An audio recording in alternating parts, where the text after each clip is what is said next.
Get a burning chief captain, get a burning chief captain. Yeah. Team captains aren't worth much Physically anymore. impossible based on the crates he's in.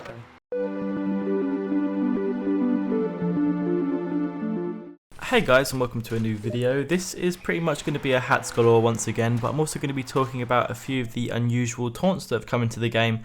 There are a good 40 or 50 of them that I've seen on Outpost, but not yet have we seen a Mega Strike one. I'm a little bit concerned that maybe Valve didn't actually introduce that effect on the unusual taunts. Maybe they just brought the particle effect into the game. Could be wrong, but you know, that's a concern of mine. Anyway, let's get to it. The very first Burning Glasgow Great Helm was unboxed not too long ago, and it was sold to a collector called Galore, who also bought the Burning KE, and he paid 22 buds. The second Burning Pirates bandana was unboxed, and the first one was previously sold for 22 buds. Seeing as there's been quite a few pirate related cosmetics released in the last update, I thought it would be worth mentioning. A Sunbeam Sammy Cap was unboxed, and it has recently been offered a Vivid Hazmat, which is around 25 to 30 buds. Tracer isn't the guy that unboxed it, but I thought it was well worth mentioning, seeing as the hat came out this year, so the fact that there's a first gen effect on it already is awesome, especially since it's sunbeams. Now here's where things get interesting. The third Burning Cronestone was unboxed only a few days ago, and it was sold for 100 mix, 50 of which being pure buds and the other 50 in unusual.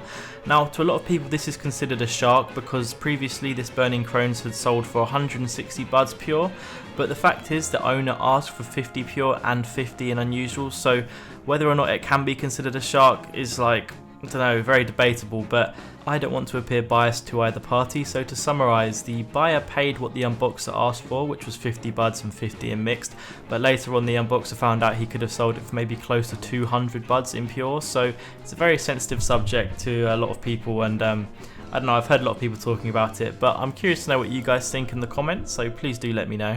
On a more positive note, I have been following the listings and sales of unusual taunts on TF2 Outpost. Now the highest tier, or at least the most expensive one that's been unboxed so far, was the Screaming Tiger Conga Taunt. Now Conga Taunts tend to be more expensive simply because the duration of the taunt is longer, and you know, people can join in the taunt. Now the question that a lot of people have is whether the effect is carried on to people that join in. Now obviously, as you can see here, it isn't. This is the guy that had the Screaming Tiger Taunt, and he sold it for 17 buds pure.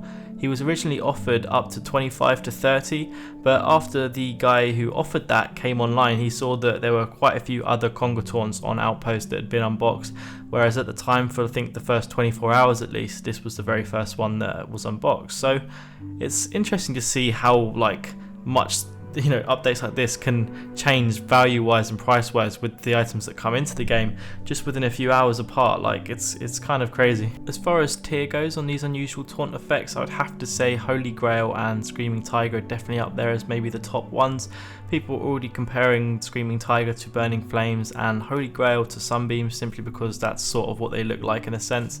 And from what I've seen as far as offers and actual trades go, they do tend to fetch more, as well as, you know, getting more attention on the trade itself. If I was going to make a list of these unusual taunt effects in order of tier, this is what it might look like. Screaming Tiger, Holy Grail, Showstopper seeing as it's team coloured, and the rest after that is pretty debatable, but that's the list I gave them. I think the top three though are relatively straightforward, and you know, most people would agree, except for maybe the fact Holy Grail might be considered higher tier than Screaming Tiger, but that's just the way I got them from what I prefer and what I've seen on Outpost. I left Mega Strike out as I'm really not sure, as there haven't been any sales on Outpost yet, and I'm a little bit worried that it might not actually be an unusual taunt, as I said before. But along with this update, we actually got introduced to some new unusual unboxes that are available, one of which is the Combustible Kabuto, which was recently unboxed with the Circling Hearts effect, which went up on Outpost yesterday. Right now it's the only unusual Combustible Kabuto on there, so it's kind of interesting that it's a first gen effect. This, along with many of the other hats I've spoken about, was unboxed with the crate under Series 25. The guy used crate Series 9, and it's just kind of cool that they got this hat like the day it came out. I personally really hope to get a Sunbeams one of these if it ever gets unboxed, as it will go with my Sunbeam Shogun set really well. And I've kind of been hoping that they would bring out some more samurai-ish, you know, related stuff for different classes.